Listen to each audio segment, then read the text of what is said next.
My name is Rick Smith. I'm the chairman of the Zoning Commission. I will call the roll by pointing people out, and you can wave. Beth Steele, Dana Oviatt, Blake Powell. Staff is Jennifer Johnson. And Larry Dunn, who's an alternate, will be seated for Nip Tanner, who is going to be absent tonight. So Larry is seated with the full rights and privileges of a member. I now need to read the special meeting text per the governor's orders. And even though it's only us commissioners here, I'm obviously doing this for people who are going to review the record later at their leisure. This meeting of the Noank Zoning Commission will take place through Zoom remote meeting technology. My name is Rick Smith. I'm chairman of the commission. The host of the Zoom meeting is Larry Dunn, alternate zoning commission member. Participants in this meeting will be commission members, elected alternate staff, and the commission's counsel if he joins. Anyone speaking should state their name prior to speaking each time they speak. Participants who would like to comment on an item or share a screen item should indicate by using the raise hand icon at the bottom of the screen or by raising your hand in front of the screen, or your cat's tail if you so choose. After the raised hand has been detected, the participant will have the opportunity to speak after being called upon by the chairman. Participants should mute their microphones until called upon. With a small group, probably not necessary, we'll see. Procedurally, to offer a motion or second a motion, commissioners should physically raise their hand and be acknowledged by the chairman. Can also speak out and I'll hear you. To vote on a motion, commissioners will be called upon by the chair. Members of the public who have logged on or called in will be observing the meeting, but there will be no public comment. All participants must identify themselves before speaking each time they speak. Members of the public can submit comments by writing to the commission after the meeting for consideration on any item discussed. Finally, a recording of tonight's meeting will be posted on the Town of Groton's website within 7 days of the meeting. And actually that has changed so that it routes to the Noank file storage apparatus so that you can get access that way. Again, that's for people who may review the video later. Before getting into the agenda, I want to make particular note that Jen her last day is this coming Monday, and she's done an absolutely exceptional job, really good work, and under these kind of circumstances where we're tripled up on meetings and it's a stressful subject, she just did a great job, and I just wanted to acknowledge her so I could embarrass her a little bit. Message done. Yeah, virtual clapping. Yep. Okay, thank you, Jen. All right, so to get into the agenda, hello, Lynn. Let's see. Okay. Yeah. When I had talked to John about the question Lynn raised and in which I was confused, the conversation turned into a few other discussion points, and I wanted to identify them for you tonight. I didn't want to do it in any other kind of communication because it should be public. At the outset, though, I'll say I'm not advocating for any particular position. I just want to put us in a position to have options and choices and things to think about. So whether we make a decision tonight or not on anything that we discuss in this part of the discussion isn't so important as we frame the thing properly. So I'm going to read these as I wrote them to make sure I get them as correctly as I can. We have previously concluded that short-term rentals are not a permitted use under Noank zoning ordinance. And there are a lot of reasons for that. I won't go into them now, but it's been a fairly consistent view for over 18 months. Pre-existing non-conforming uses are based on the date of the first Noank zoning ordinance. That was July 17th, 1956. There are no rules for those who have a certificate of non-conformance for activity prior to that date. If and when we authorize short-term rentals as an accessory residential use, all permit holders will have to obey the rules we adopt establishing that use. If we amend the rules in the future, all those initial permit holders will be exempt from the new rules. In effect, they will be pre-existing uses relative to the new rules. This means that it's extremely important that our initial rules be sufficiently restrictive to deal responsibly with the uses that concern us. In other words, you can't go backwards in zoning rules. There is a caveat, we could, and this gets a little arcane legal, and eventually we're going to have John review everything we decide to do, and he'll give more information when he knows exactly what we want to propose. But there are ways to prohibit short-term rentals, either for hosted or non-hosted or all of them, categories that we can make the case are deserved of being categories, and then allow the uses by special use permit, effectively the process we went through with Ford's. So you prohibit them all, then you say, okay, now we will start to allow them by special use permit. The advantage is it gives the commission the ability to approve, deny, or approve with conditions. So we could set particular rules for particular proposals. The disadvantage is you have to do it case by case. Each house and owner becomes its own special use application. You have to treat each one of them individually. You have to have a hearing for each one. You can just imagine this could go on for months and months and months. So that's a very administratively cumbersome process. I'm not advocating it. I'm just simply saying in the realm of all the options we could consider, that's one. Now, or we could be as restrictive as the commission thinks is necessary at the outset to be sure we address the concerns adequately, and then all those rules apply to everyone. All meaning all short-term rental permit holders or a category. Oddly enough, I went back to John's April presentation to us, and everything we asked of him, he said, well, that could be an equal protection problem. So you'd have to have a good basis for making the distinction. The one thing that he said it would be pretty easy to make that distinction is the hosted, non-hosted thing. So when I wrote my notes, I said it could be, you make your rules for all or for hosted and non-hosted. That would be for the commission to decide, and we've more or less decided already so far. But with this new information on pre-existing non-conforming uses, I wanted to make sure you appreciated the legal distinction of the folks doing it now. Okay, no special conditions for them can be allowed. The second point I discussed with him was the moratorium. He says they are generally a problem in zoning law because inherently we're telling one owner he can do something and the other owner he can't. The example he used was the owner of a house for 10 years wants to do short-term rentals tomorrow. He can do it, according to the vote we took at the last meeting.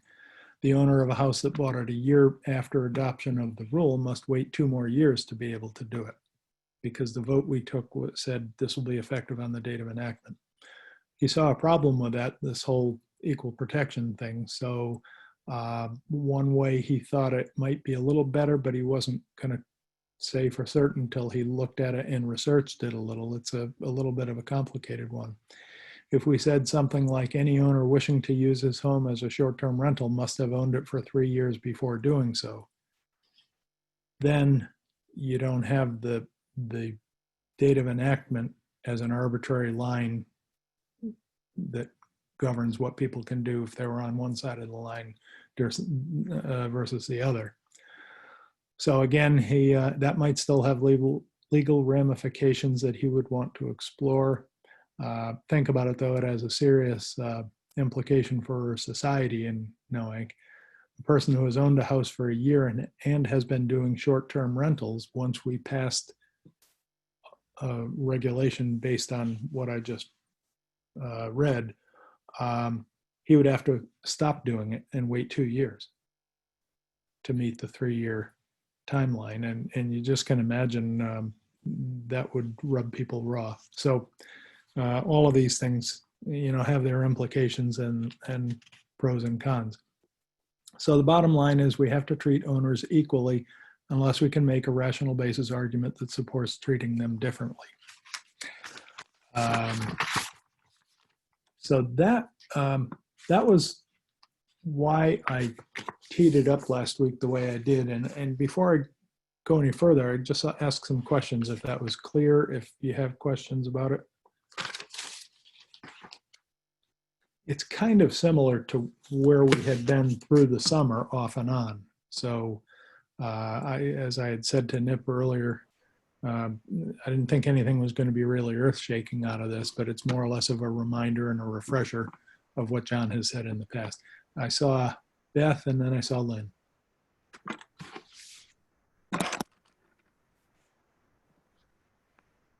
Go ahead, Beth. I just want to make sure I understand. So what he's saying is that if we enact something and the regulation is whatever it is, the people who were doing it beforehand, if we make some subsequent change to the regulation, they're not going to be impacted by it, or they don't have to abide by those? They obey the rules that are in existence when they get their permit. If we adopt a regulation that says short-term rentals are now permitted uses under our ordinance, and here are the rules that apply. And then a year from now, we figure out, oh boy, that was Pandora's box. They were too lenient. We have to adopt some new rules. The new rules a year from now will apply to every permit holder that gets a permit from that point onward. But the rules upon enactment now would apply to the ones who get a permit now.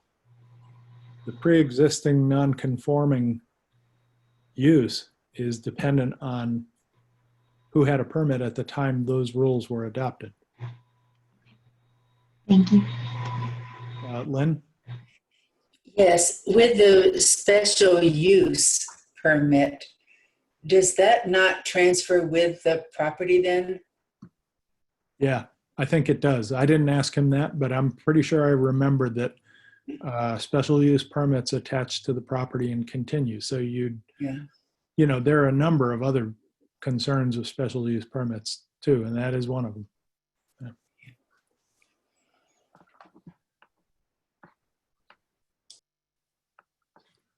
Okay, I can't take notes and run the meeting at the same time, but Jen's got one more to go, so we'll get good minutes out of this. Okay. Okay, if no, Larry? Larry, did you have a question? You're muted. There we go. Okay. So I thought I knew it, and now I just got confused with that last answer. So Lynn's last question and answer. If it's attached to the property, but the ordinance says you had to have owned it for 3 years, but it changes to a new owner, right? Does not the clock reset? But if it's attached to the property, then that clause has no standing. In other words, it doesn't matter. Yeah. That two different things are being mixed here. Beth asked about general zoning ordinance that we might adopt. One rental per 2 weeks, for example. Lynn was asking about if you use the special use permit to give someone special rules for their situation. That special use permit would follow with that property. And I believe that's true. I should check with John. Goes with property on transfer. So if it's the normal permit, not special use, right? Based upon our proposal, that isn't transferable. Yeah, in fact, we have even discussed that from time to time as they should not be transferable. That should not be transferred. Okay, right. So there's two different types of. And I'm pretty sure we can do that under a zoning ordinance.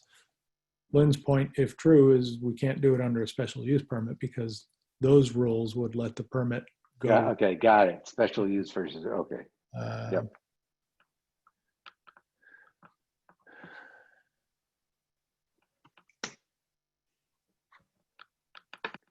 Okay.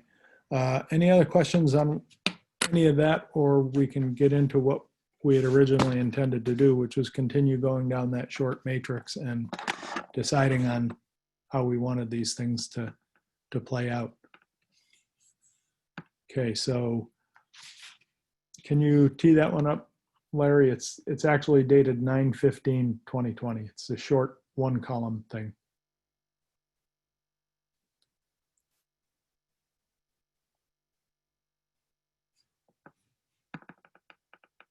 Okay.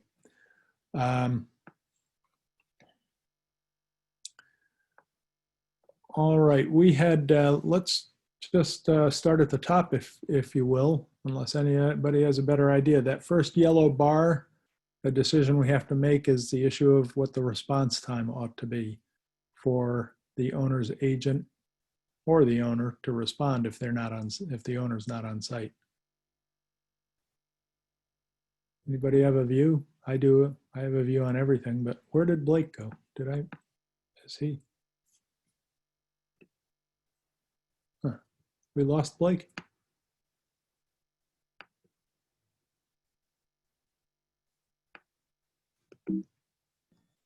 I haven't gone anywhere. Like, Yeah. You didn't go anywhere? if you just slide the vertical bar over to the left, you can get more people in your picture. Okay.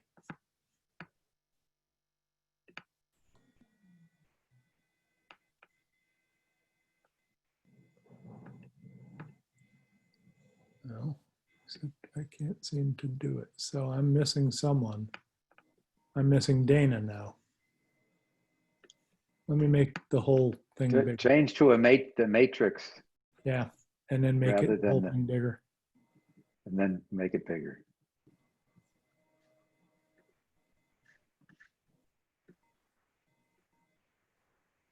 All right, there's everyone now. Okay.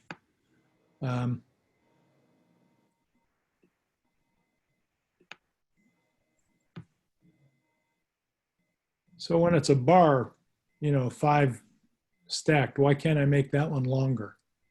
You just slide the divider bar to the left, and you'll get more columns of people.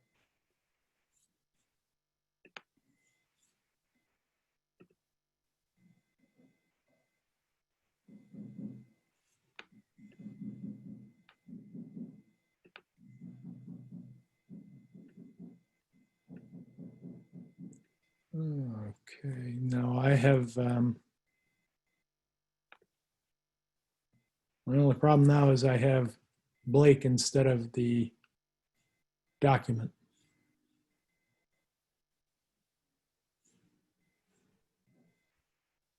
Does everybody see Blake or do you see the document?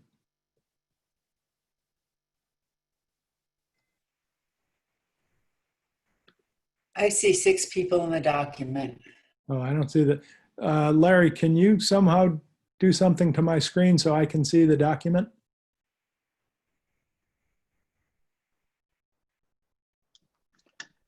I am not sure why you can't. You should be able to. How about if I click on you are viewing Larry Dunn's screen, view options.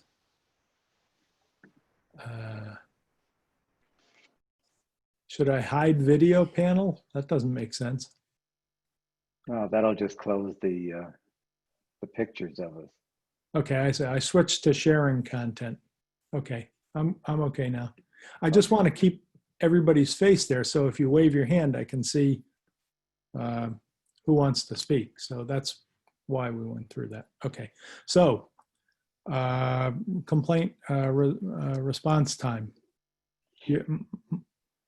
My view is it should be as short as possible. I would even go as short as 20 minutes and have the agent be truly local. I think that's a point Nip had made earlier, and you balance that with the fact that it minimizes the pool of people that might want to be your agent. So there's that.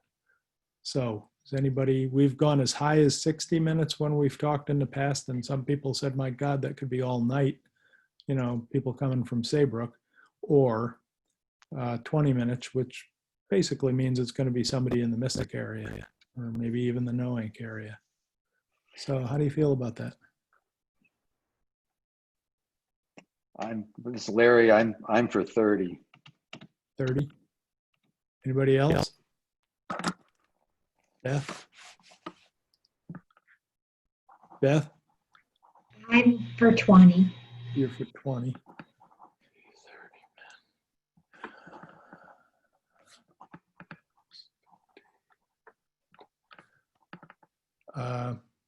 Anybody else?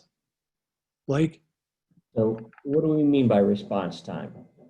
Means They you have to get there and start to resolve the problem. Well, so you just have to get in touch with them on the phone or by text or email, or do they Well, have to yeah. have to be there on the property? Is that what you're We- asking for? Because most things you wouldn't even need to do that. I would Yeah, imagine. we discussed that a couple of months ago, and my last recall of that was, I don't care how they do it, but I want the problem resolved. I don't necessarily think that a whole problem has to be resolved in 20 minutes, but either the call is made or you show up on site in 20 minutes and the problem gets resolved soon after. Because it goes on for an hour or an hour and a half, we're probably going to get a complaint to the CEO's office, and we're going to have to decide whether to have a hearing on pulling a permit. So, but I'm kind of open to suggestion on, I'm just saying that's how I remember it from, or somewhere around July, we had this same conversation. How would you want it to have be, Blake? I think if we're just saying that you have to be able to contact the responsible owner or the responsible, whatever we're calling it, the owner or the responsible agent, you know, has to respond to any complaint. I think we can say that in a pretty short amount of time. 20 minutes is perfectly fine. 30 minutes is fine probably. But if it's just that initial response that they acknowledge that they've gotten the complaint, it doesn't need to be very long, that's for sure. Yeah. So agent has to respond in X minutes, 20 minutes? Is that how you're saying your preferences? That's something like that, yeah. Okay. All right, Larry? Yeah, typically I kind of view these as SLA, service level agreement. So there's a response time metric and there's a resolution time metric. And, you know, we shouldn't conflate the two.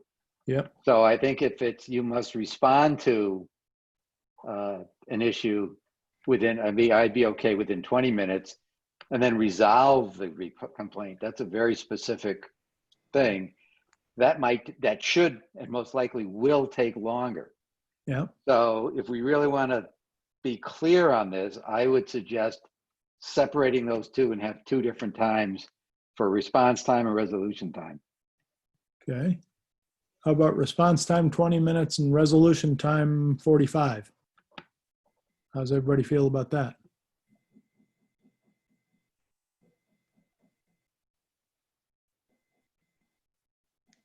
Dana, is that your hand?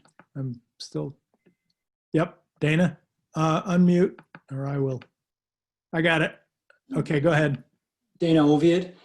I think I know where Blake is going on this. I think he wants end resolve taken out, and I agree. Number two, 20 or 30 minutes is fine. And number three, is somebody going to be able to get an agent if the agent's responsibility is to quote unquote resolve if we don't know exactly what that means? Well, this part is almost solely devoted to noise making. I don't think we have not, that I recall, talked about having an agent resolve every other type of problem that could occur, maybe noise and parking.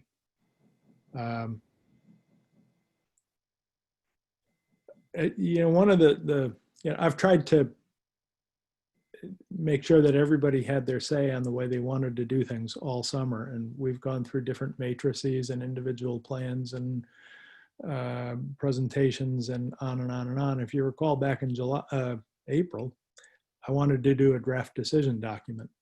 And I had a lot of these things written out in short pieces of text that gave it more nuance. So you could see how it would work out and then decide if you like that language. And maybe before we're done with this exercise, we'll still need to do that. Although we're making such good progress on the matrix, you know, maybe we'll make all our decisions and we don't have to see another document. But in that approach, it was respond and resolve the thing that caused the complaint, whether it was parking or noise. And now you're suggesting that we take out the resolution part, and the only thing they have to do is show up and or make a call. Did I hear that correctly? Yes, it is. And that's what I'd be curious as to what Blake implied when his comment about 5 minutes ago as well. Well, I really wasn't implying one way or the other. I just want to get some clarity on what we meant by respond. You know, is it just to acknowledge that there's a complaint? If so, that's a pretty short time frame that I think should be required. If it's resolve it, I mean, that's going to be a fuzzier issue. It might not be to, you know, not all parties might have the same definition of what resolve actually means, but certainly if you make the complaint and someone acknowledges it and starts to do something, that time frame should be 20 minutes. That's fine, I think. It should, is what? I think 20 minutes is a reasonable amount of time. For the first response. And how about for the resolution? Well, I'm not too sure. It depends on what the issue is, really. Think about how this will work. It's 1 o'clock in the morning. A neighbor calls the agent because the neighbors are all going to get the name of the agent. And they're going to say, Joe, the people next door are having a keg party out on the deck and they're swearing and screaming and having a good time, but I can't sleep. That's the problem to be resolved. That's probably the most likely problem to be resolved. The next tier is probably, well, it would be a lot more important. And let's say an ambulance can't get through because cars are parked all over the street. That'd be a real problem. You call the agent and, you know, in the draft decision document, I have language where the agent is going to have to sign up and he's going to sign that he's going to be the responsible one, which means the owner is probably going to have to pay him money to do this service.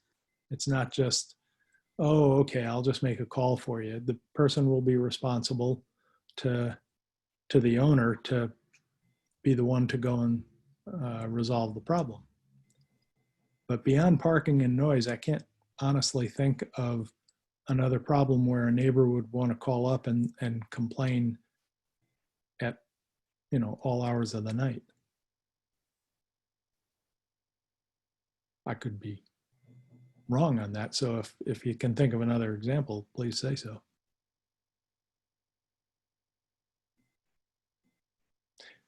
So for now, 20 and 45 minutes, is it, Lynn? Yeah, I think there are a couple issues here. The first of all is the statement, if the rental is non-hosted, it doesn't matter whether it's hosted or non-hosted. If there's a problem, it needs to get resolved. So I think you can take that out. Then we had talked about it being important that someone be local and be able to get on site. So if you have the 20 minutes in order that they do something, they can be in San Francisco and you contact them and they send a text or something or make a phone call. That isn't what we're talking about. Well, except if they could solve a problem by a text from China, I wouldn't care. They'd solve the problem. But I agree with you. It's unlikely that that's going to solve the problem compared to somebody knocking on the door. Frankly, at 1 o'clock in the morning with a bunch of rowdy partiers, I don't think I'd want to be the agent that knocks on the door to say, hey, the owner has hired me to make you keep it down. That's not a job I would take on. But again, how do we resolve the complaint when it's happening. Ed Johnson had a great comment, when we were talking about 60 minutes. He said, 60 minutes is a long time when you're the neighbor who's putting up with the noise. So, he was thinking in terms not of how fast can the guy get there. He was talking about how fast can the noise stop.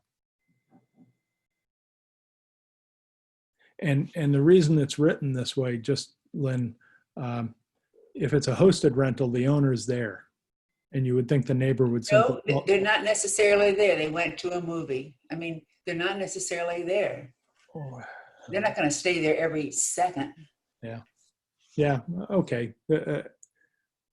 That's a little splitting hairs because the owner is on site sleeping there. But yeah, okay, if it's 8:30 in the evening and the owner went out shopping and that's when the noise occurs, fine. But we haven't talked about having a hosted rental have an agent. If we need,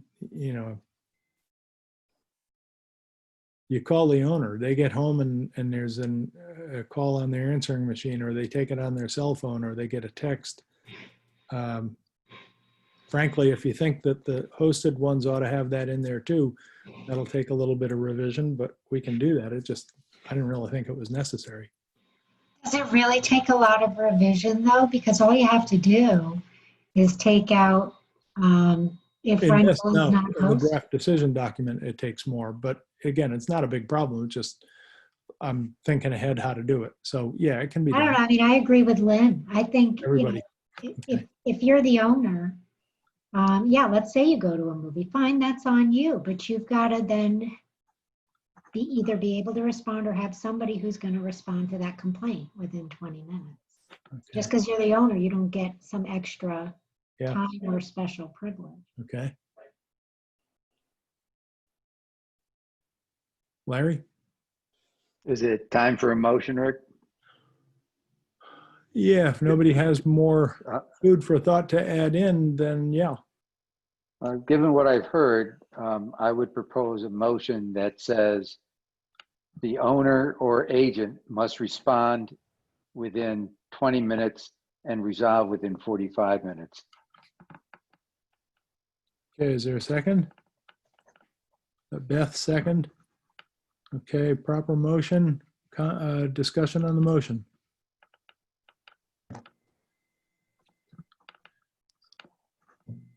Okay, all those in favor, raise your hand. 4. Dana, I can't see all of you. Are you raising your left hand? Is that a no? I got to move this over in front of the document. Yes, correct. That's a no. That's a no. Okay. 4-1. Okay, motion passes. Okay. All right, next item. This is the moratorium. This is the thing I mentioned in the introduction. The purchased after date of enactment was the immediate problem John saw. So you can either leave it that way for now, knowing we'll have to fix that problem, or we can revise it to say just prohibited for the first 3 years after purchase.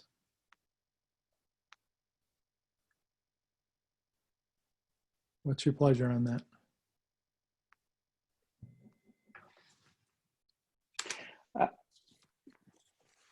Yeah, Larry, I mean, I think I heard John's thing. I think this is a verbiage question to get the intent across. If somebody's owned the house for, what you're saying for, Well, I see the problem, yeah. It's the date of adoption that's the The problem. date of, yeah.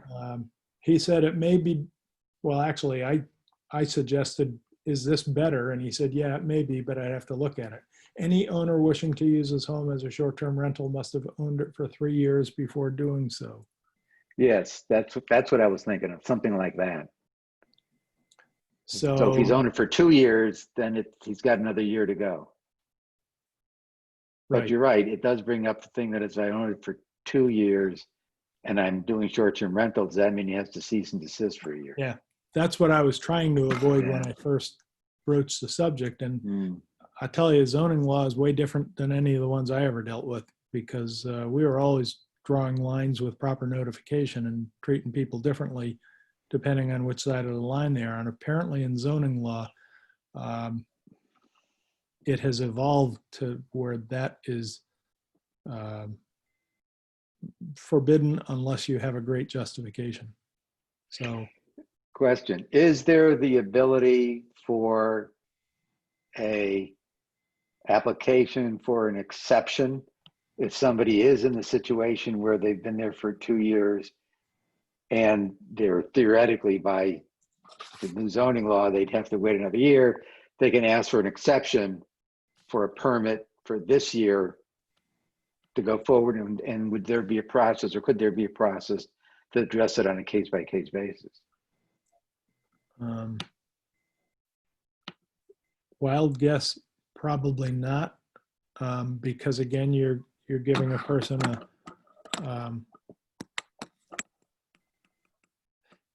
it would be best if that applied to everyone. So let's think about that a minute. If we said short-term rentals can only be done after you have owned your house for 3 years.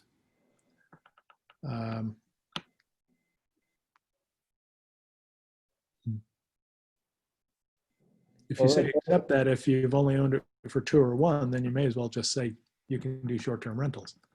The 3 year is the thing we put in as a hedge against people buying houses for the sole purpose of doing principally non-hosted rentals.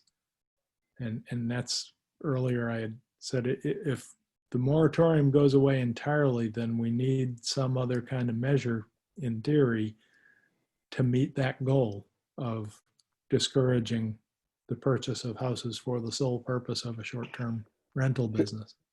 Could we then say it's only for non-hosted? Pardon me? Could we then say that the prohibition is for non-hosted? You could. John's view was, of all the things we've talked about, the easiest distinction between categories that he's heard is hosted versus non-hosted, because it applies to everybody.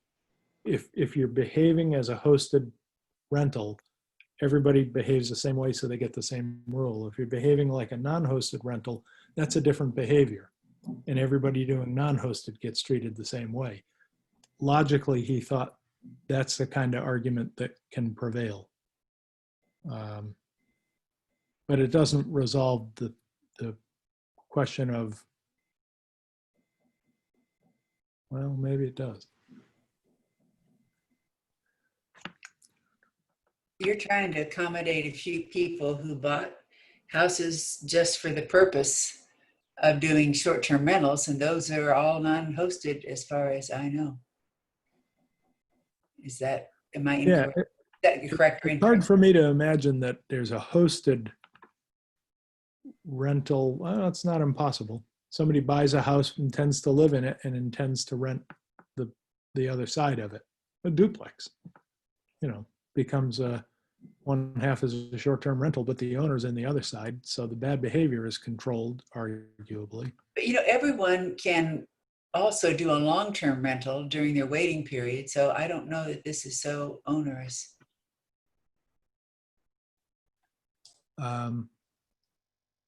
Okay, so let's remind me where we are. Are we talking about short-term rentals cannot be done until owner has owned house for 3 years? Is that what we're talking about?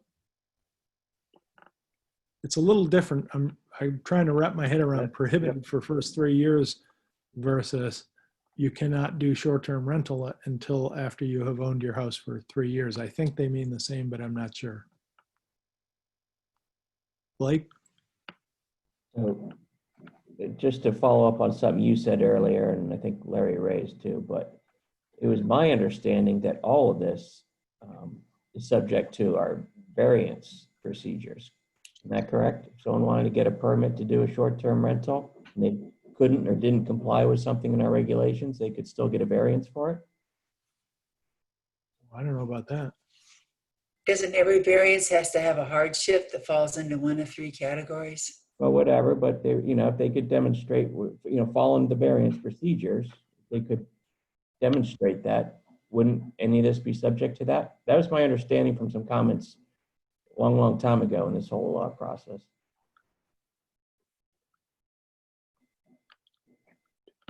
So theoretically, if they had only owned their house for a year and they were going to have to wait 2 years, they could go to ZBA, say, I would like a variance because I bought it and I've been doing short-term rentals, become a part of my business, my income, and I would like relief from this regulation. That's what you're saying you think they could do. I don't recall that, but I'm trying to follow your logic.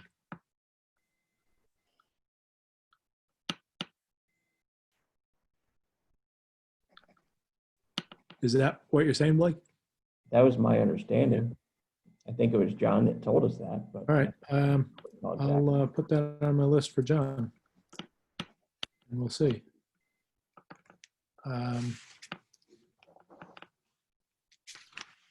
Okay, so for now, are we talking about short-term rentals cannot be done until the owner has owned a house for 3 years? Is that what we're talking about? And pending the variance issue, the answer to that? Larry? I think that was it, but should we say hosted or, I'm sorry, should we say non-hosted or leave it for both?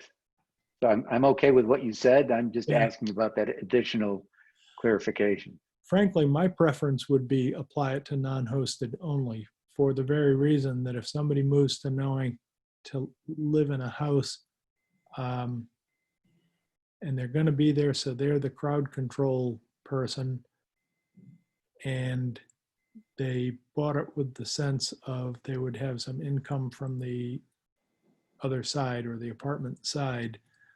I had always thought, yeah, that makes sense. It is a little different than the point Beth had made a meeting or two ago, that the sense of what we have always wanted to do is make sure that this short-term rental process, if at all possible, can help a resident stay in their home. So that's maybe a little inconsistent with somebody buying a house now under the current climate and wanting to immediately do short-term rentals. Lynn? Again, nothing prohibits them from using that rental as a long-term rental. Yeah.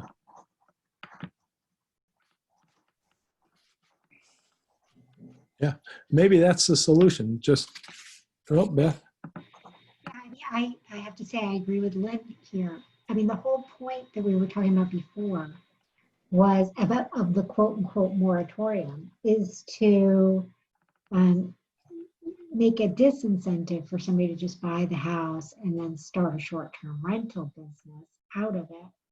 So, I mean, you can call it what you want, a moratorium or not, but the whole point was that somebody couldn't just buy a house and start doing it automatically. So I don't know why we would carve out an exception that would allow someone to buy a house and start doing it automatically. Okay, so make it apply to everyone. That's much safer on legal grounds. Does everybody agree with that?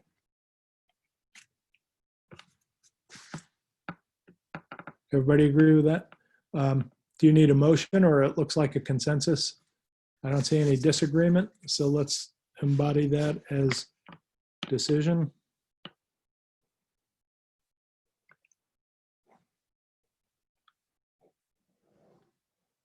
Okay.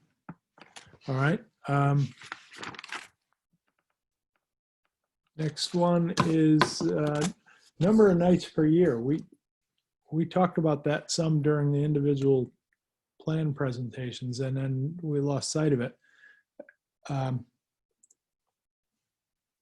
It'll be hard to switch back and forth, but Larry can put the big matrix up if he needs to. We were talking about a range anywhere from 45 days. Oh, there he is right there. 45 to 75 to 100, as much as 150. The bottom there with the yellow bars in there. If you figure a common short-term rental is, 3-day weekend, and we've already said it's going to be a rental every 2 weeks. You could see where the summer with a little bit of May and September could be about 15 weeks, and 3 days would be 45 days. If you wanted to spread that out further through the year, then you're up more in the 75 to 100 range. So that's two ways to look at those two numbers.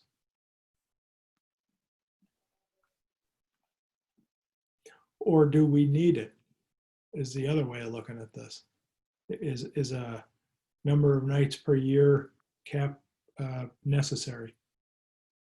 The more we do those things, the more we do need some kind of a software app monitoring system to, the owner would never see it. It would be done in the internet type of thing, and we'd, pay for the report, which the owners would pay for theoretically. But we'd get a report, and it would say the house on Elm Street rented for 120 days a year, and your limit was 75. The owner, it wouldn't be invasive at all on the owner. It's not like somebody snooping in the bushes. It's electronic. But if you have numbers in there, you have to have some way to track them. So how do you feel about that?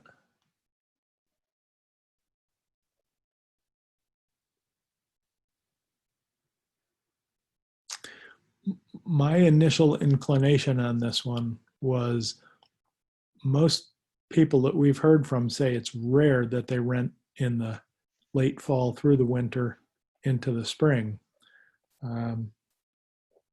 which is why I had thought, 45 sounds pretty good, because that's 15 weeks in the summer. That's when they rent anyway. It's 3 days per rental. So 45 looked good, but if you, I don't know, I'll leave it right there. That would be the way I'd lean, but I could be persuaded elsewhere. Lynn? I thought that 45 was a good number because it addresses you're not just being able to do it, an unlimited amount of time, and therefore it's not going to be a lot more profitable than a long-term rental. So for that reason, it's good. The question is, if you have just that rule, then you've got to have some way of addressing one of our other goals, which is rapid turnover. Right now, what the commission has agreed to was the one that in each 2-week period, there can be one party during that 2-week period in a rental. That takes care of the turnover pretty much. And it's an indirect way to limit the number of rentals, but I'm not sure how it would work out in practice.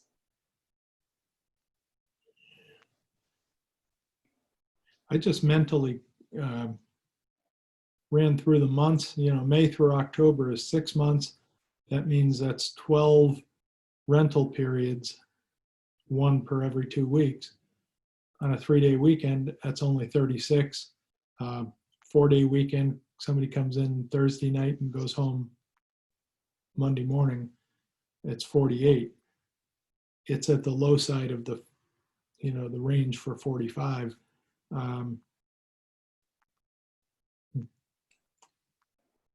Other people? I don't have a huge strong opinion on this, other than I think we ought to have some kind of a limit. Larry? I guess I have to listen to it. I think with the one rental per 2 weeks, total not to exceed 75, I'd be okay with that. Okay, others?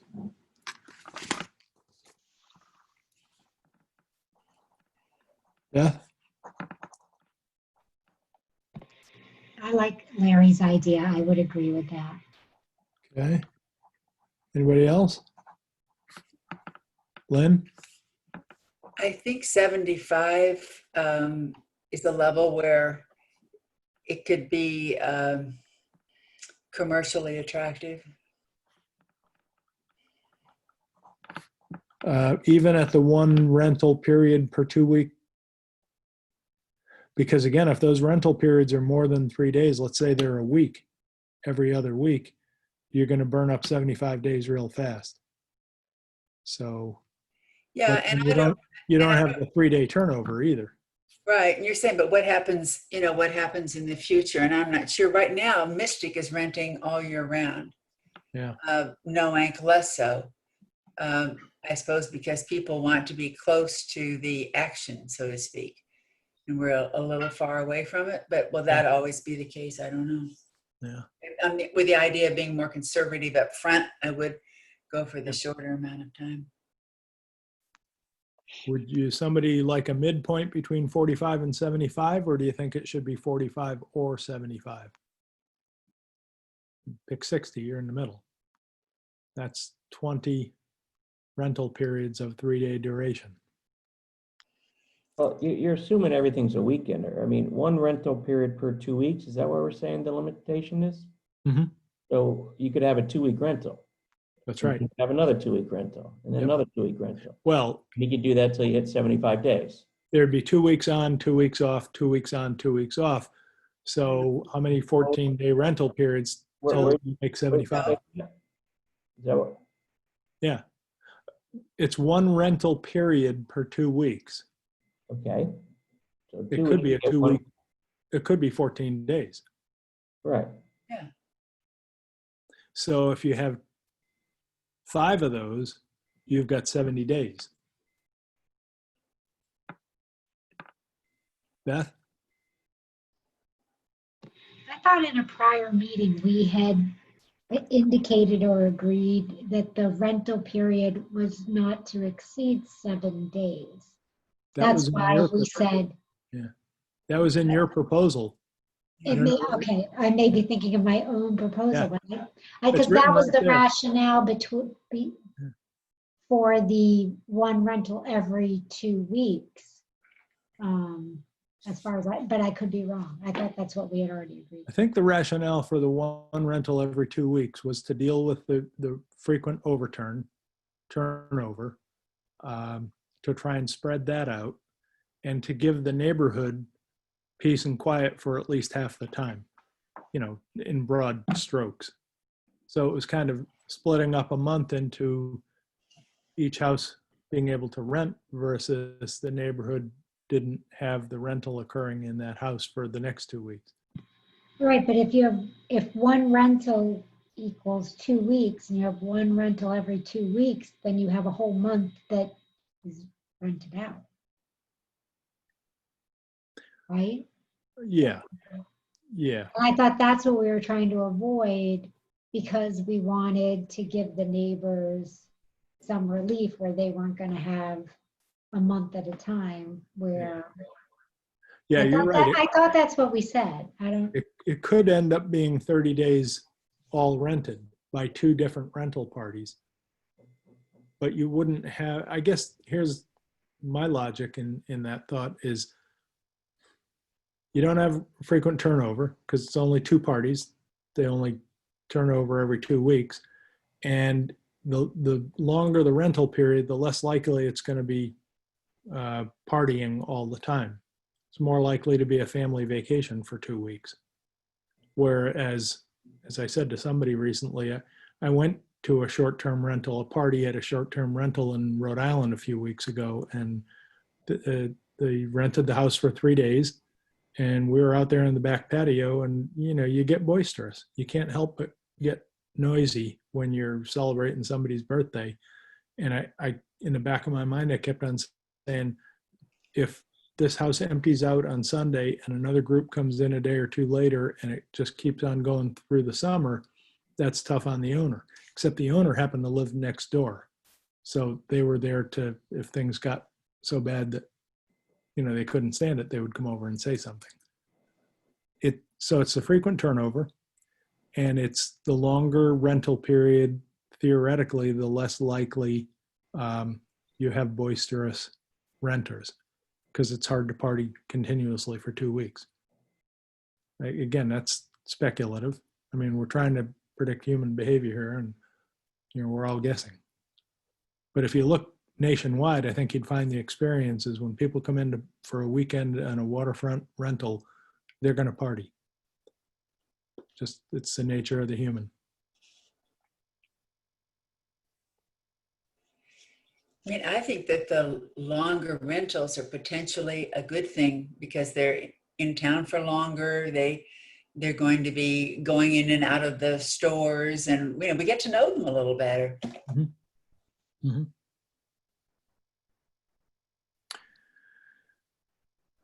Dana? Getting back to the number of days, my philosophy has always been if you're going to let everybody do it, then the frequency has to go the other way and become more restrictive. And so I would be in favor of 45 days or less.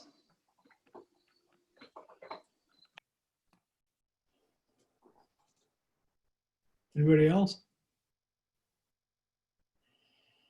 I'm sensing a compromise where you add the two numbers and then divide by 2 and you end up with 60. Does that make a majority feel better, or are we going to have a vote on 45 versus 75? 60 is 20 rental periods throughout the year. It's no more than a rental period per 2 weeks because of that other measure that Larry has highlighted, about the bottom third of that page.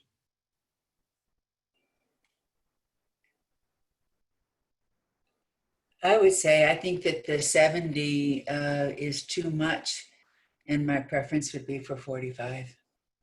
Okay, so you got 2 for 45 and 2 for 75. All right, hey, Beth? I can live with the 60. Okay, now there's 2 for 45, 2 for 60, and 1 for 75. Oh, I'm still at 45 I put down originally, so. All right, we're gonna need a motion. Who would like to offer a motion? What did you say, Blake, 75?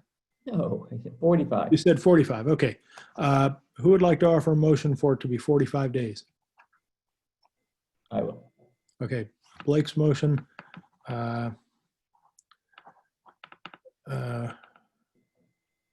45 nights per year. Is there a second to that? Dana? Okay, more discussion on the motion. One advantage of this motion is as we see how things fit together as we go down the road, we may decide that other measures are sufficient that we could liberalize this, but if not, and if we still felt 45 was proper, then, we could leave it at 45. So it's always easier to relax a little bit as you go down the road than to try and constrain yourself further. So motions on the floor, any other debate? All those in favor, raise your hand. Opposed? 3-2, motion carries. All right.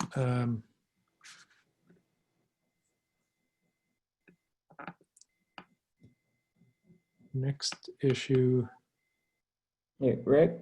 Yes? I might just suggest that, if everyone's in agreement that there should be a certain number of nights defined, then instead of just saying what passed and failed, I would say there are 3 votes for 45, 1 vote for 60, 1 for 75, if that was the case. Just keep track of that in our notes. Yeah, I have it in my notes, and the motions will show the 3-2. We don't know what the other 2 are when you put it in your matrix here. Yeah. So you would like to have each person's opinion go into that big matrix. I think it's worth keeping track of. Each opinion into big matrix. Okay, in that case, I need to have you remind me. Larry was 75. Beth, well, on the vote, Larry and Beth were no. But Larry's position was 75, Beth was 60. Yeah, I was 75, but I would have done 60 to get the compromise. You want to done. be identified with 75? That's now? right. Okay. Yeah. So 75. Lynn was for 45. Dana was for 45, and I voted for the motion, so I was 45. Okay, so I'll show it that way.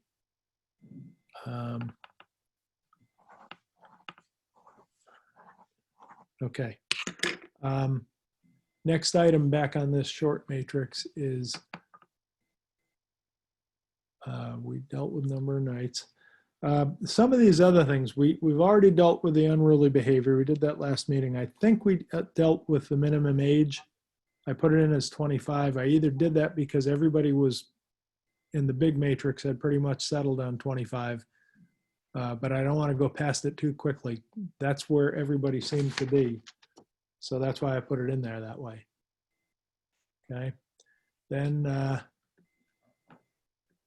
we had events and large parties prohibited. When you see the draft decision document, you'll see definitions of those actually. Well, okay, so both are prohibited. All right. Number of short-term rentals per property at one time per owner. We said one last meeting. Agreed. And then the number of rentals per property, we had talked about that, and I think we settled on one. Even if there were 3 houses on the property, you could only do short-term rental with one. Is that correct? Okay. Is it to one or is it to one party? I recall it being one rental per property. Okay. If there were 3 houses on the property, only one of them, any one of the 3 could be used as a short-term rental, but not more than one. Okay. All right. Number of rentals per dwelling at one time. I only put that in as one. Well, let's discuss that some then. We have had discussions in the past about not wanting to have different rooms in a house rented to different rental parties. And that's what that one means. Let's say it's a big house. Do you want, and let's say it's non-hosted and it's got 2 complete apartments. Do you want 2 different short-term rental parties in a dwelling at a time? No. Okay.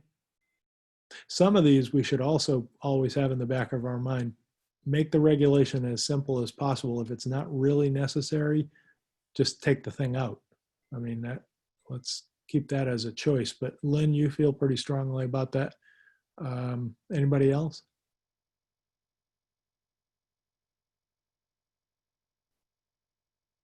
Any disagreement with leaving it as 1? Okay, we'll leave it as 1. Number of bedrooms authorized to be rented, that yellow bar. Let me explain. I put that language in. Let me explain why. The town property card lists how many bedrooms you have. And I just had the vision of somebody cramming a whole bunch of people into a house that was way more than the house reasonably should have. And of course, the owner's probably not going to rent to that kind of a party anyway. So maybe it's much ado about nothing. But the regulator in me thought maybe we need something in there that says how many rooms actually can be rented. So I said number identified by the town on that property card, or 4, whichever is less, question mark, because I wondered whether we should have a cap in there. That's a rental party of 8. And is that sufficient? You're again trying to backstop the come in for a big party and you got a small house and 14 people, and you know, maybe that becomes an obstreperous event and you don't want that to happen. It But is it can go either way. It is it's strange language open to misinterpretation, because what you're saying is the number of bedrooms authorized to be rented. If it's a 5-bedroom house and you're renting the house, you're not blocking off one bedroom and say it can't be rented, and that's what's implied here. What you're doing is it's really under the number of adults who can stay in the house. Mhm. So it's really, so you can say it's no more than 2 per bedroom with a maximum of 8. And That's the what the bedroom next line. defined on the Groton property card. That, I think that's more direct. Yeah, the next line carries that thought Yeah. through. So So I can combine- consolidate those two, as Yeah. Lynn just described it. Boy. Let me just make a note here for a minute so I don't lose track. In age through.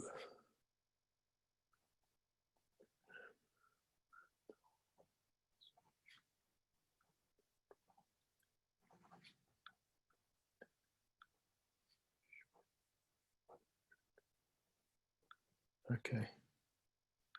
All right, so I'll consolidate number of bedrooms authorized and persons over age 12, right? To be 2 adults, people over 12 per bedroom. Do you want to have a maximum number of bedrooms, or do you want to not bother and just say it's 2 adults per bedroom? You have a maximum number of people, not bedrooms. Well, the Yeah, combination that's of these two, it's based on the bedrooms.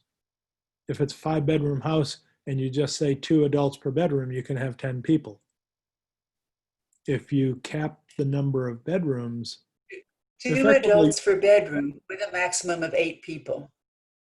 2 people per bedroom with a maximum of 8 people, who will spread out amongst the 5 or 6 bedrooms. I mean, so we can take out the yellow barred line is what you're saying. Because the next line says exactly what you said. Right? Yep. Just add adults. 2 adults per bedroom, maximum of 8.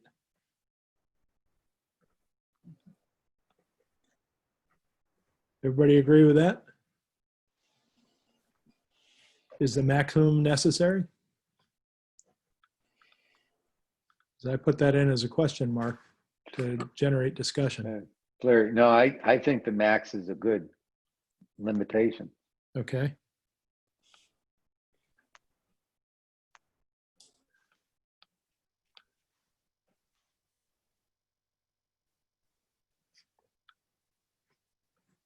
Okay, so 2 adults per bedroom, maximum of 8 adults per dwelling. Any disagreement with that?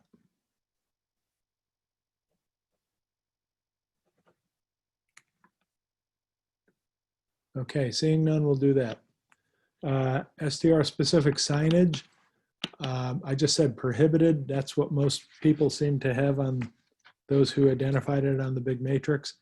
Larry had some good language in his individual plan, which I co-opted into the draft decision document for that. So eventually you'll see that one way or another. But STR specific signage prohibited. Okay. Any disagreement with that? Seeing none, we'll do that. Parking spaces per bedroom. Gee, you know, I got sidetracked. I never talked about the parking one based on John's discussion. Let me catch up here.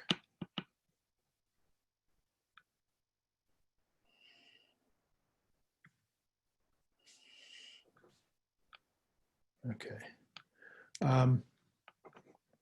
His concern with our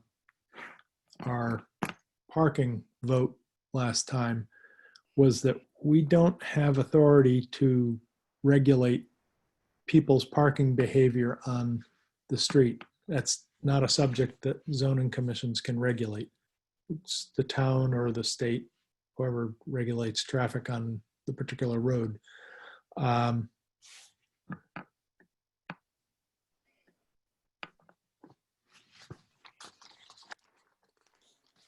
Find myself what he said. Can't require on the street or allow it on the street, we have no jurisdiction. We can say off-street parking is required and require them on the application to say where the renters will park. And theoretically, if they can't show us where the renters will park off-street, we could deny the permit because they haven't met the permit condition. But if they then go ahead and park on the street anyway, we can't do anything about it. So you understand that, Lynn? And then Dana. I'm sorry, Blake. Yeah, I was we can't really regulate it anyway. We can't do anything about it because, you know, we've got a ZEO that's not going to be here and the people will be gone by the time, you know, the whole thing didn't make sense.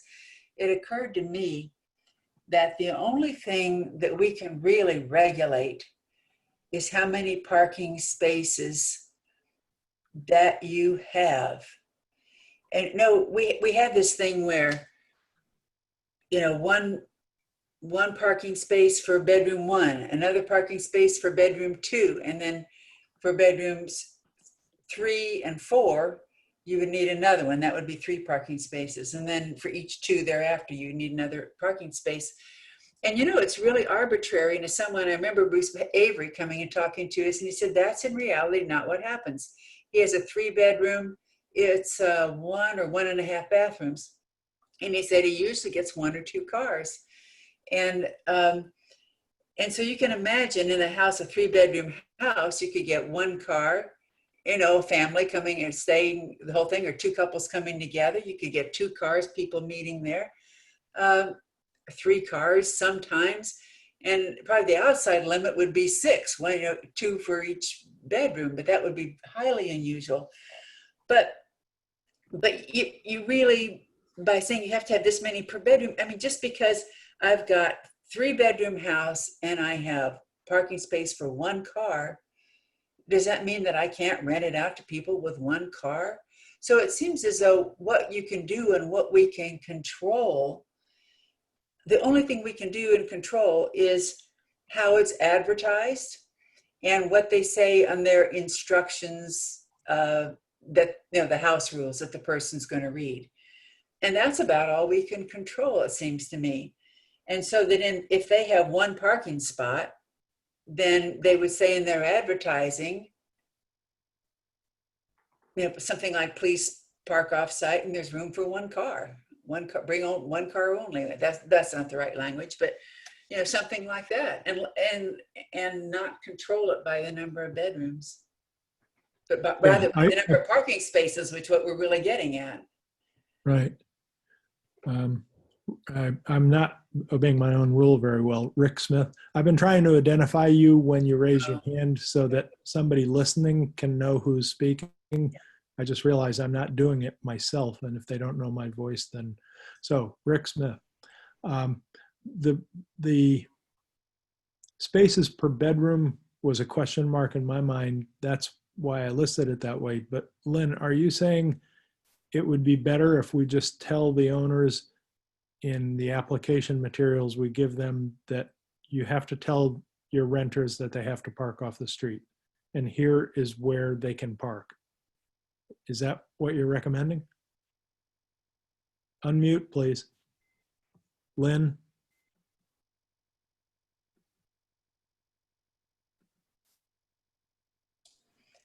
Lynn, yeah, I always thought it should be off-street parking, but I don't know how you get around that with what John Casey said. But I think that but it's in there, but the only thing we can control, as I said, is how they advertise it and what they say in their on-house rules. That we can enforce. I think that's about all we can enforce. Yeah, so, and that's what I asked you. So you're agreeing, we should say off-street parking, and the owner has to tell the renters where they can park. And how many cars they can bring. How many cars are allowed? Maximum number of cars allowed.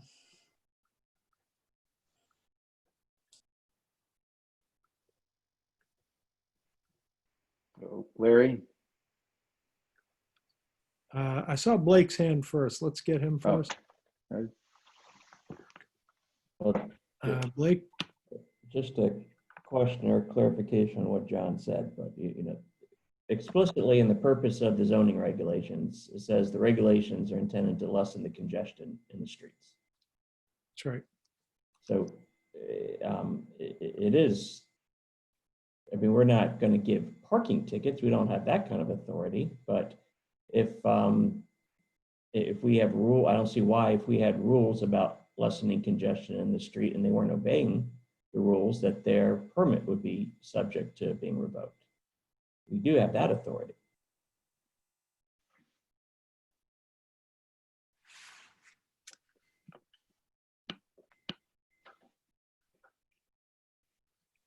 I think so. That's a good question. Certainly, we can tell them as part of what they have to announce to their potential renters is parking is very restricted in some places in the fire district. Parking is off-street only to avoid congestion in the streets. John is saying we can't, well, I think he said we can't do anything about the fact, he said if they go and park on the street anywhere, there's not much you can do about it. You're saying maybe we can pull a permit if it becomes an egregious source of congestion because the owner wasn't doing what we told them to do, which was park off street. So you're saying use it as a possibility for a permit revocation.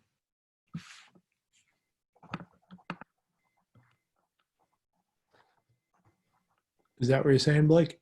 Oh yeah, I mean, Yeah. everything here is, if they're not complying with it, it's one reason that a person could have their permit revoked. Okay. But there are a lot of places in Noank where you could park on the street without causing congestion, and I don't see any problem with that. Allow them to park on the street, that's fine, but it's just parking on the street and causing congestion is the issue. Okay. I'll ask John that one too. All right. So what should we say in this one? Off street. Parking should be off street and should not cause congestion. I don't know. As soon as you say it should not cause congestion in the streets, you're implying that they're going to park on the streets. But if we don't say that congestion is a reason for pulling a permit, then you won't be able to pull a permit because you haven't given them any standard to obey. Rick? Yeah, Larry? Very done. I think Lynn is onto something, is that rather than talking about the congestion, because that would be a complaint, which then gets handled and you could talk about a permit. But what you can stipulate and measure with the removal of permit as a penalty is for each establishment, you have to have off-street parking and location of that off-street parking identified, and that amount of off-street parking must be advertised in your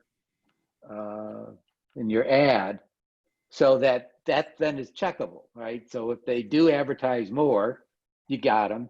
If somebody complains that they're parking all over the place and you go back and you go, that's not what your permit authorization was, then you can pull a permit. But I think that meets John's concern about we don't legislate or measure off-street per se. So I think the idea, the concept of getting it in the ad is a good one that allows us to measure and take action on. Okay, let me see if I can recap this and capture what you and Lynn had said. Applicants should show us where their renters will park, and the number of parking spots available must be advertised in their advertisement. for example, only 2 parking spots available. And then then what? If congestion occurs, Blake's point was, if congestion occurs, then No, what I said was, if congestion occurs, then there would have to be a complaint by somebody, which would then get back to us to then go back and say, wait a minute, you got 3 cars there for that rental period. You're advertised only 2. You're in violation. And that then puts your permit at jeopardy. And you go through a hearing and et cetera, et cetera. But I think the congestion per se, to Blake's point, has nothing to do with this aspect. It has to do with your congesting for safety, et cetera, and therefore you get a ticket. I mean, that's a different path. of course, Lynn's first point on this was it's really hard to regulate anyway, because the cars could be there and then gone before anybody, you know, you get a phone call that the cars have moved on by then. I don't know if that matters in this. Phone with cameras are a wonderful thing. Yeah. What I said originally was, the way I envisioned this was, in their permit application, they identify where their renters are going to park. And it could be how many cars they allow, also, any of that kind of stuff. But it's identified in their application, which becomes part of their permit. And I don't care if it's on street or off street, they have to identify spots that are not going to cause congestion. So if they have renters that are not using the spots that their permit is allowed for, then they're in violation of their permit, and we have, you know, there could be a cause to revoke the permit. So it's pretty objective. The only subjective part is whether or not everybody agrees during the application process, whether those spots that they identify are not going to cause congestion. Yeah. So on the permit application, they show where the cars are supposed to park. They need to ID locations, and then we need to say, no, you can't have a permit because that will cause congestion. Our knowledge of the zoning officer's knowledge of parking habits in the village. So you got to give us a different location to park because you can't use the ones you're talking about. Is that how you're thinking of it? I think that's reasonable.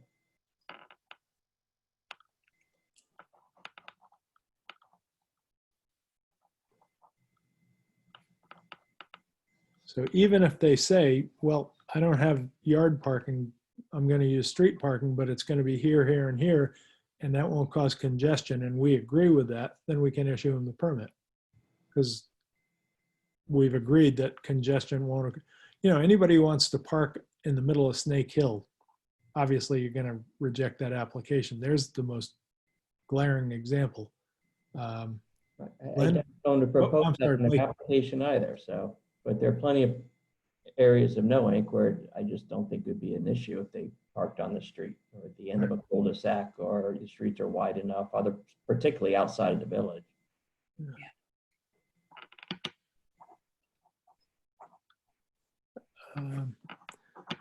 Lynn? Yeah, Blake's point is a good one, particularly when he talks about the end of cul-de-sacs, and he talks about outside of the village. And the issue you get into that could get a little hairy, and this is trying to keep it simple and one rule for everybody and making the rule as simple as possible. But what happens when someone comes in with their application, they've identified these spots? Well, then, and you say, okay, that goes with the permit. I mean, then there's kind of a sense of ownership of those spots, that those are my spots to be able to park the cars for my business there. And then the ZEO has got to have, I guess, a map to keep track of how many spaces have been allocated, so that the person next door and the person next door to them, they're not claiming those same spots as being available. And then what if they're residents who are there, and then now these spots have been all, committed to short-term renters. And so now they're complaining because if there are a lot of short-term rentals in that area that are all renting at the same time, wait a minute, we've been invaded by these short-term renters and there's no place for me to park now. This is just like a little overwhelming. So, so that's how I think that might backfire. But I think it is being, to Blake's point, very restrictive in areas where it's not necessary to be so. That's a really good point about, that's what John was saying. We have no authority to assign parking spots Mhm. to the street.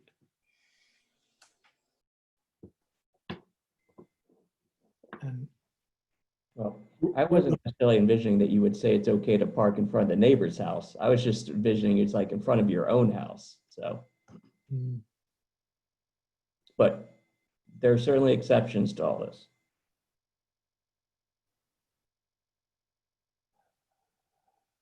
what's the worst that would happen if we just said off-street parking is required? And applicant, you tell us where you're gonna park people. What's the worst that would happen? Beth? Then are you opening yourself up for a challenge from an owner who has no on-site parking? Mm, You know, is that, when we're talking about quote unquote equal protection, is, yeah. I mean, why don't we just say, you know, whatever parking cannot cause congestion of the streets? And then that way, if somebody wants to make a claim that the person's parking is causing congestion, that puts you into the process of a hearing and whatnot. So Rick Smith, the rule could say off-street parking is required, but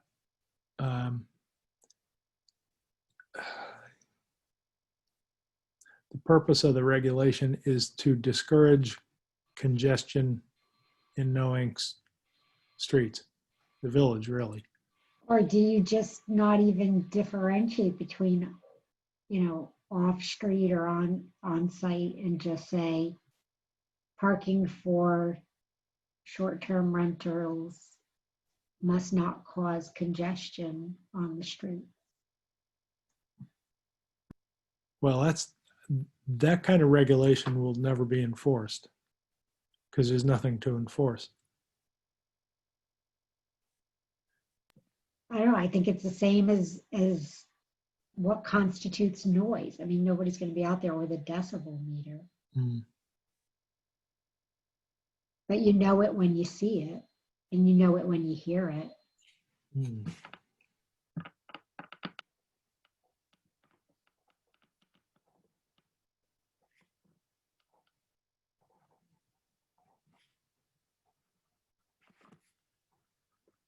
Parking shall not cause congestion in the streets of Noank. Do you want to say something such that vehicular traffic cannot pass?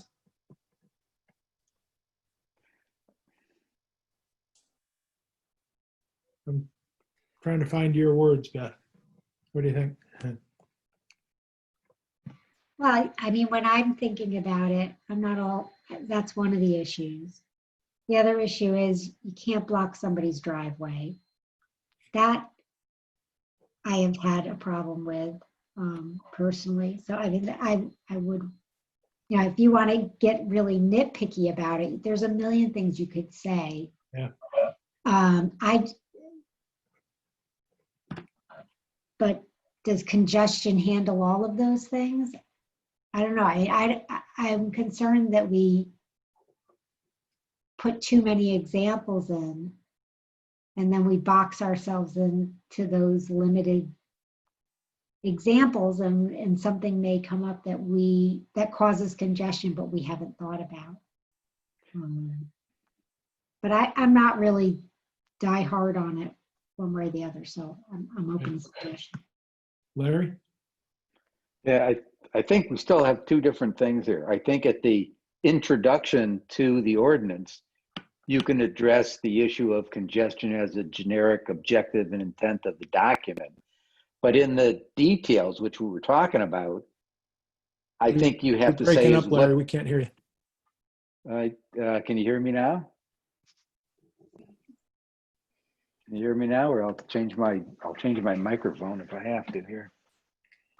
I can hear you Nothing. fine, Larry. Give me a second.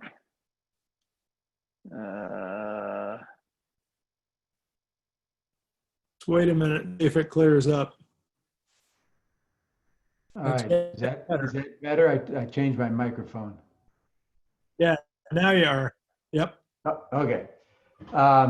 So I think, did you hear the first part of that? No, you Oh. all broke it down almost immediately. Okay. So the thing was, I think we have two different topics here.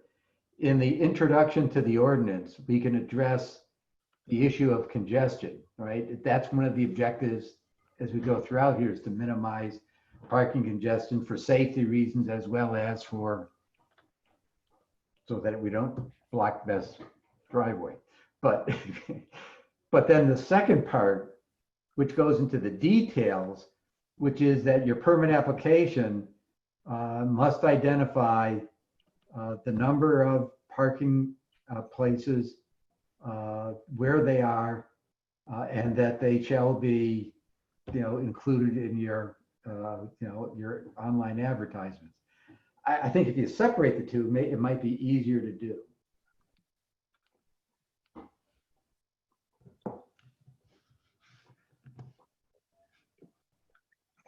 The only thing I would be concerned with there, the permit application must ID the number of spots where they are and must be indicated in the advertisement. I think the advertisement would have to say, only 2 parking spots available. The ad couldn't say where they are, but the application for the applicant could. So I think you're onto something there. Yeah. Everybody agree with what Larry just said? We may need to revisit our goals somehow and make sure that, parking congestion is properly addressed in there. I don't remember, frankly, if it is. So does everybody agree with that language? So we wouldn't have congestion in the regulation. We would have it in the goal or the purpose. And then the regulation would say that the applicant is required to ID number of spots where they are, and the number of spots must be indicated in the advertisements. Everybody agree with that?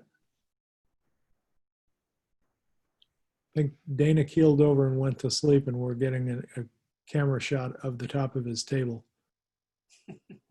Dana, are you still with us to vote?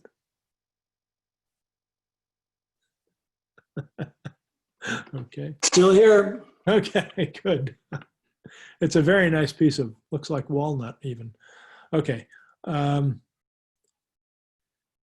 you need a motion on this, or is there consensus? Any disagreement? No disagreement, so we'll do it that way. I'll have to figure out how to write it up. Okay. Next items on this thing. My view has been on cost of monitoring and enforcement. One of the Blacker sons at the hearing in June of 2019 made the comment that, the cost of all of this should be borne by the owner, not by the taxpayers of Noank, because it's a business profit-making venture.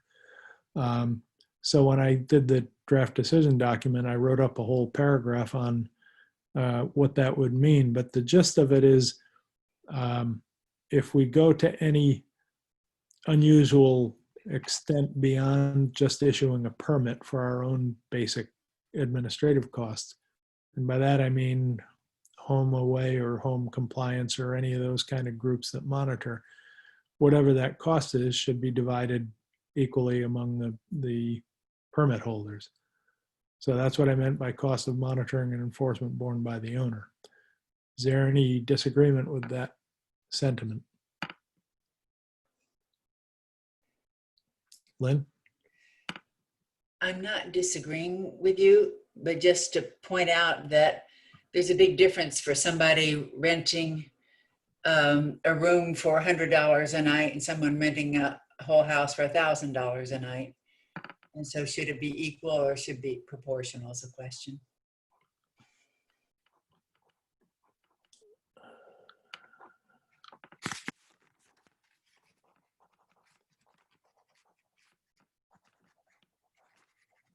Okay. If you make it proportional, it's harder to do. That's the only thing I'd say to that. But I see your point. But proportional on what? I mean, their last year's tax returns on how much they made or how many bedrooms, or that's why I thought simple and sweet number of permits. But you're right. Somebody who rents a one bedroom out of their house as compared to somebody who does a whole house rental of an 8-room house, there's a difference in income level there. So, Larry. Now, I understand the point. Unfortunately, the costs are the same, whether it's the 1 bedroom or whether it's a whole house, right? The permit doesn't really change. The process doesn't change. Most of the monitoring software is on a per unit basis. Some is a bigger number you could prorate, depends on which one you pick. So even though I understand the point, I wouldn't want to get into a prorated anything based upon the rental cost per night. That just adds to the now cost of monitoring and administration, which would then raise everybody's cost. I'm guessing this isn't going to be an exorbitant cost.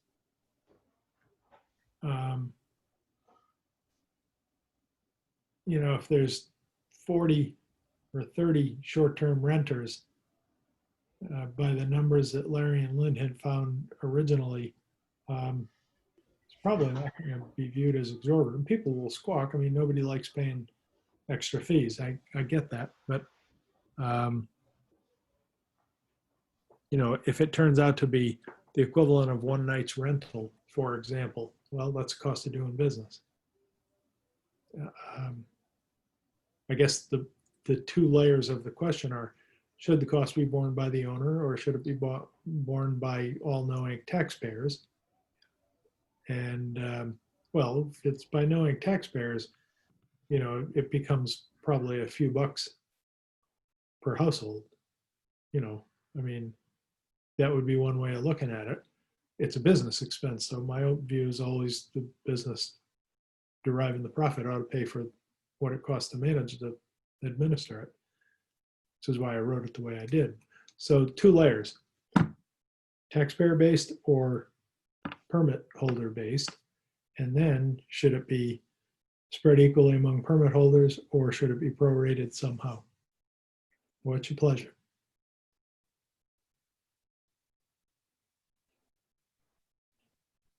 Lynn?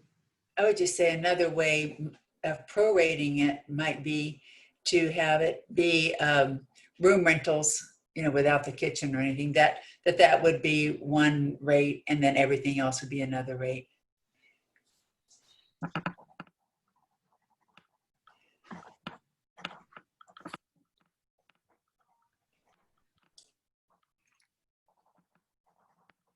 So room rentals, single room rentals, 1 rate, multi-room or whole house, a different rate. Any disagreement with that? Okay, well, let's do that one that way.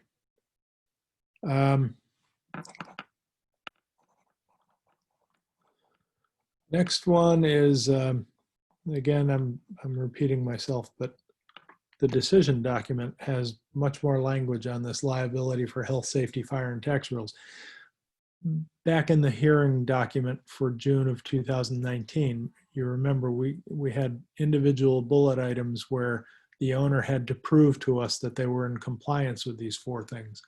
And people thought that was objectionable, and but on the other hand, somebody's got to be responsible, and I'm sure not going to, if I can get my way, I'm not going to let it be us, the district. So I wrote it to be the responsibility for these things resides with the owner, and they hold the fire, as they make their application, they're signing a statement that holds the fire district harmless.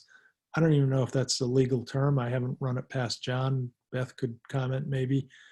The point being, the applicant agrees that compliance with these things is his responsibility, and the fire district is not responsible. He holds us harmless.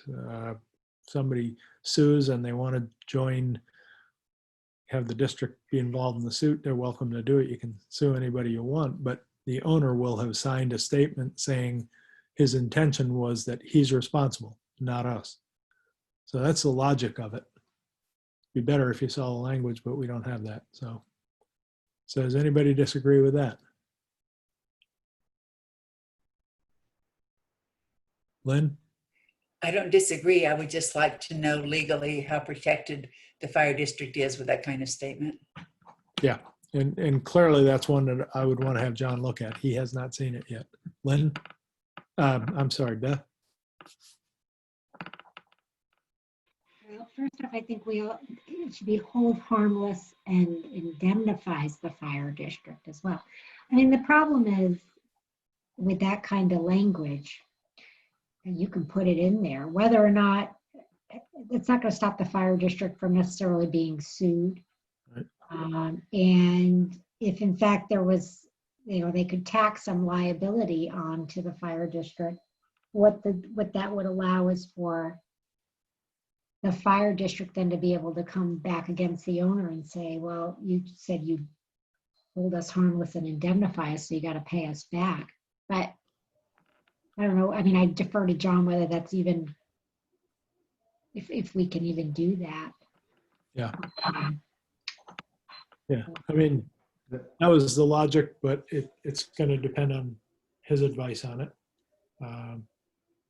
So for now, do you agree with the logic of it, subject to legal review? Larry? Yeah, no, I agree. Every contract I've been involved with, limits of liability, indemnification is always the last thing to get addressed in the contract. And you can't keep anyone from suing you, but you can protect us and have things like, the owner pays our legal fees if we get sued. I mean, there's a lot of things that John could put in there, but we can't put in there the ability not to be sued, because Right. you sue anybody on anything. So, right, you just have to make it really hard-nosed language that the owner of the resident indemnifies us, all those other words. And I would make sure that, and they are responsible for legal fees if we're enjoined or co-joined with any lawsuit on that behalf. Whether that's even legal, I don't know.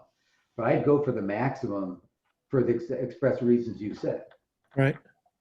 But the lawyer's got to write that up. Yep. All right. Well, we'll definitely have him look at that. So any disagreement with leaving it as we've discussed? And I'll make the adjustment and add the indemnification language. And it'll be on the list of things for him to look at. Any disagreement? Okay, leave it the way it is. All right, next one is record keeping. This goes way back to when we were talking about, documenting number of days and so forth. It goes back actually to the fall. It may go back to the June 2019 hearing in that hearing draft. Question is, they have to keep records and keep them for 3 years so that if the zoning officer wants to check their records against the internet monitoring app software or result, we have a basis to check. It's actually to the owner's advantage too, because if he thinks the internet thing was in error, he's got his records to show his side of the argument. So the question is, should we require them to keep records and retain them for 3 years? Larry? I think for tax purposes, I think it's 7 years. So this is actually pretty straightforward. If somebody is saying that they don't like 3 years, they're saying they're violating state and federal law. So, this was an easy one, I thought. Okay. Yeah, maybe I should say 7, so we're not inconsistent, but But yeah, I mean, but the point is, they're required by state law to pay taxes on those earnings, and therefore you have to keep your records. I don't know what the state Yeah. timing is, but federal is something like 7 years. I'll just say So I they're think you could, yeah, that one's easy. I mean, required to retain records for the proper legal period. Another yeah, I mean, we one. can get, in fact, maybe that's the way to do it. Get the Connecticut tax statute requirements for timing and throw that in there. Okay. All right. John Anybody, can know that, hopefully. anybody disagree with that? Well, I don't know, that covers what you're looking to cover. What records do you want kept? Number of nights For they've tax rented. purposes, it's just your revenue. It's not gonna capture the number of nights you rented or other things like that too, I don't think. I can't answer each without going back through all of these various decisions and tell you, but the two obvious ones are the number of nights you have rented and the periods that you've rented. Which weekend of a 2-week period or which 2-week period to again confirm against the app-based product. That's the first 2 I can think of. There may be others. Well, if that's what you want, you need to be specific about it because that's different than what Larry's talking about. Very good. Not really, because you got to distinguish to the state whether it's under 30 days or over 30 days. I mean, so you really do have to keep those records to prove. It's like keeping your receipts. You could say, Blake, you could say, I had business expense of business lunches for $1,000 last year. They go, that's nice. Where are all your receipts? It's really, I think, the normal legal backup for any claim you make. So I think we're okay. I believe we can double check that, but I think there should be sufficient information to be able to answer all those questions. Okay. Any more on that one? Permit fee. We talked about a whole bunch of stuff and on that one, as well as the cost of monitoring enforcement. I put in the prorated because I think someone had made the point, it could be $100, it could be $50, it could be $200. Should it be prorated? What's your pleasure on that one? We already did that one. Did we do that one? Yeah. Where are you seeing that, on the long form? But no, we just talked about it. That's where there was one rate for a single bedroom. This is different. The cost of monitoring and enforcement is the app-based monitoring that you might hire from Home Compliance or one of those businesses. This permit fee is a permit fee, like a lot of other things in Noank, ostensibly to cover part of the cost of the ZEO. And we don't really generate costs, but there are costs associated with zoning commission, and there will be costs of administration above and beyond what the ZEO and the clerk do now that's associated with the short-term rental process. So the argument going way back to June a year ago was a permit fee to begin to cover some of those expenses.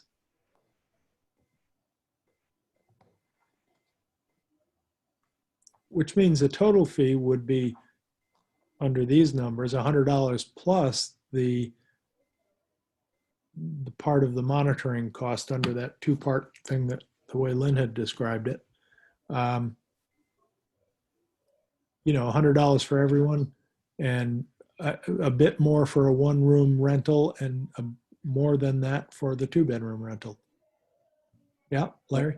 Larry, yeah, my view is until we get the whole darn thing done, Yeah. you're not going to know the cost of Noank's costs anyway. So I think it's a placeholder.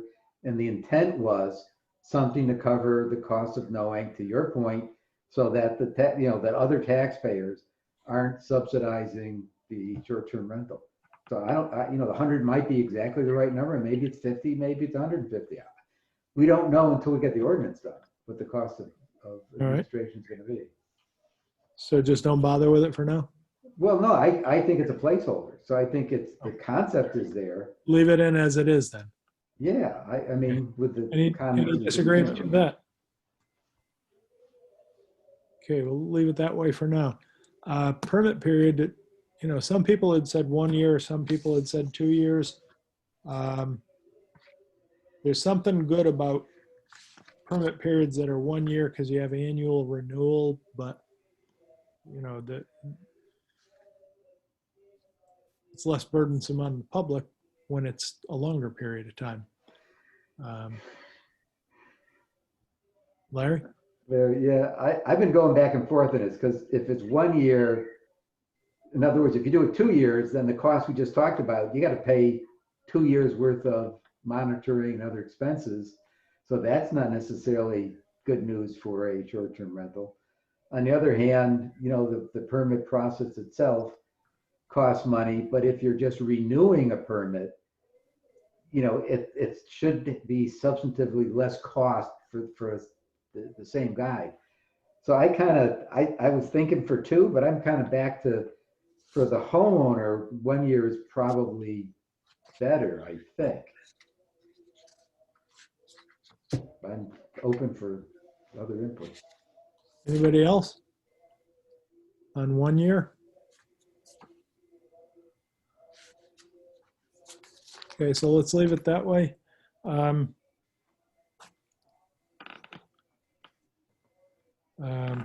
Enforcement, we probably don't need to deal with this one right now. There are some options. The one I've heard John talk about is, maybe it was Bill, cease and desist orders, which have a fee associated with them. So if somebody's in violation of something, the first thing in zoning, you give them a cease and desist order, and if they choose not to obey it, then you start piling up fees, which are in the statutes. So we don't have to have our own fee schedule. Which is why I said with the C&D fees per the Connecticut general statutes. Any disagreement with that one? All right, let's leave that the way it is. We won't get to the big matrix. There are some other things, but what I'll do is there anything else people want to talk about before I start to wrap this up? I have 2 things to talk about. I'll put all these, as I did last time, put all these decisions into the matrix, the short one and the long one, get it out to people so they can see it, make sure I capture it properly. The other thing is meeting schedule for the next month. It's a confusing month because of the way the calendar falls. The regular meeting will be on the 20th. Here we are on the 29th. The 20th is 3 weeks away. If we stay on our 2-week schedule, we would have a meeting on the 13th, and then the regular meeting the week after. And then the next meeting would be 14 days later. That would be November 3rd, which is election day. I don't know if anybody needs to, if you're a poll worker or any kind of thing where the election would get in the way. I'm going to have voted long before 7 o'clock at night, so it's not an issue for me, but I just don't want to let it creep up on people and have it surprise them. So one thing is, if we're agreed that we can meet on November 3rd, that's one level of decision. Then the other question is the frequency of meetings. I'll give you 3 options. We could go to the way we had done it in May and June, which was, we did a Tuesday, for example, we do tonight, September 29th, then 9 days later, it's October 8th. We do that one, and then there's 12 days to October 20th. So it spreads them out a little bit.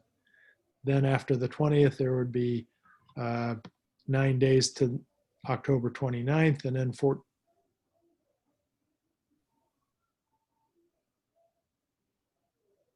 yeah. No, you wouldn't want to do that. You'd compress those too much. You'd do September 29th, October 8th, October 20th, November 3rd.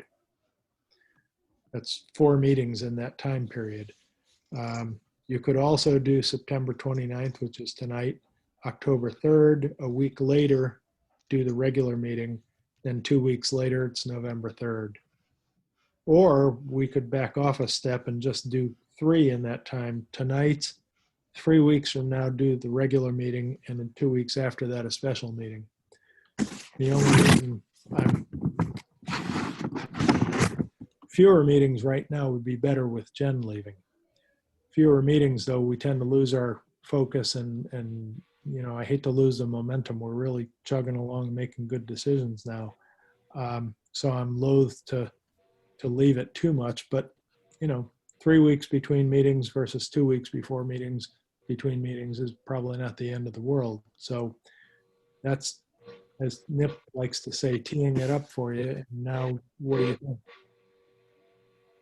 Beth? I would prefer not to meet every 9 days. I mean, it at this point now, given that school's back in session, you know, I'm up to get Andy out the door at 6:30. So right after this meeting, I'm going to bed. I need some time to myself. So my preference would be that we don't meet again until the meeting that we have on the 20th or whatever it was that you said. Okay. And no shorter than every 2 weeks. Okay. Anybody disagree with that? Okay. All right, then let's do that option for door number 3. The next meeting will be October 20th. It's a regular meeting. And Bill tells me we will have some things on the agenda, but we'll have probably some time for short-term rental business too. And then the next meeting after that will be November 3rd. Okay, is there any other business for the group? If not, thank you all. Appreciate it. Another good meeting. And again, thanks, Jen, very much. Good night. Thank you, Jen. Thank you, Jen. You've been wonderful.